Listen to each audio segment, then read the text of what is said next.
रामू पुलकीवाला, एक गरीब की अमीर कहानी। शहर के सबसे पुराने चौराहे पर, जहां दिन भर गाड़ियों का शोर और लोगों की भीड़ रहती थी, वहीं एक टूटी फूटी लकड़ी की रेहड़ी पर बैठा रहता था रामू। उसी रेहड़ी पर वह पुलकी बेचता था, गरम, सस्ती और स्वाद से भरी हुई। रामू की पहचान बस इतनी ही थी, पुलकी वाला रामू। रामू की उम्र कोई ज्यादा नहीं थी, लेकिन चेहरे की झुर्रियां और आंखों की थकान उसकी जिंदगी की कहानी खुद ही बयान कर देती थी। फटे कपड़े, घिसी चप्पल और सिर पर बंधा पुराना गमछा, यही उसकी पूरी दुनिया थी। रामू का गांव बहुत दूर था, सूखा पड़ा, जमीन बंजर हो चुकी थी। पिता किसान थे, लेकिन कर्ज और फसल की मार ने उन्हें समय से पहले ही तोड़ दिया। मां सिलाई करके घर चलाती थी। एक दिन पिता खेत में ही गिर पड़े और फिर कभी उठ नहीं सके। उस दिन रामू की बचपन की हौसी भी उसी मिट्टी में दब गई। पढ़ाई रामू ने 5वीं के बाद छोड़ दी। पेट की आग किताबों से नहीं बुझती थी। मां के आंसू और छोटे भाई बहन की भूख देखकर उसने शहर जाने का फैसला किया। शहर की पहली रात शहर रामू के लिए सपनों जैसा नहीं था। पहली ही रात स्टेशन के प्लेटफॉर्म पर गुजरी भूखा, ठंड से कांपता हुआ। सुबह होते ही उसने मजदूरी ढूंढनी शुरू की। कभी होटल में बर्तन धोए, कभी ईंटें ढोई, कभी सब्जी मंडी में बोरे उठाए। एक दिन उसने देखा एक बूढ़ा आदमी पुलकी बेच रहा था। शाम को वह आदमी बीमार पड़ गया। रामू ने उसकी मदद की, पानी दिया, डॉक्टर तक ले गया। कुछ दिनों बाद बूढ़े ने रामू से कहा, बेटा, अब मेरे दिन पूरे हो गए हैं। यह रेहड़ी और पुलकी का धंधा तू संभाल ले। रामू की आंखों में पहली बार उम्मीद की चमक आई। मेहनत की शुरुआत। रामू रोज सुबह 4 बजे उठता, खुद आटा गूंथता, मसाला तैयार करता, चूल्हे पर खड़ा रहता। धूप हो या बारिश, वह मुस्कान के साथ ग्राहकों को पुलकी देता। अक्सर लोग कहते, अरे रामू, आज उधार दे दे।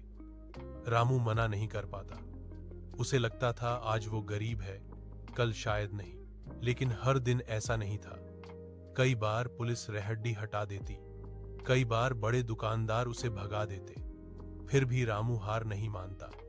मां की बीमारी। एक दिन गांव से खबर आई, मां बहुत बीमार है। रामू के पास पैसे नहीं थे।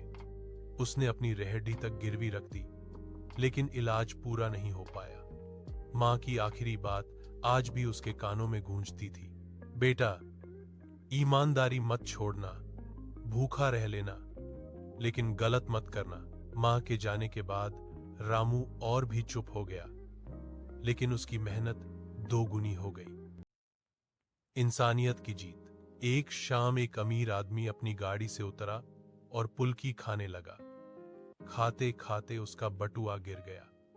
रामू ने देखा उसमें बहुत पैसे थे। आसपास कोई नहीं था। एक पल को रामू की आंखों के सामने मां का इलाज, भाई बहन की पढ़ाई, खुद का टूटा जीवन घूम गया। लेकिन उसने बटुआ उठाया और अमीर आदमी को आवाज दी, साहब, आपका बटुआ गिर गया है। आदमी हैरान रह गया। उसने इनाम देना चाहा, लेकिन रामू ने मना कर दिया। कुछ दिनों बाद वही आदमी दोबारा आया। इस बार वह अकेला नहीं था, उसके साथ नगर निगम के अधिकारी थे।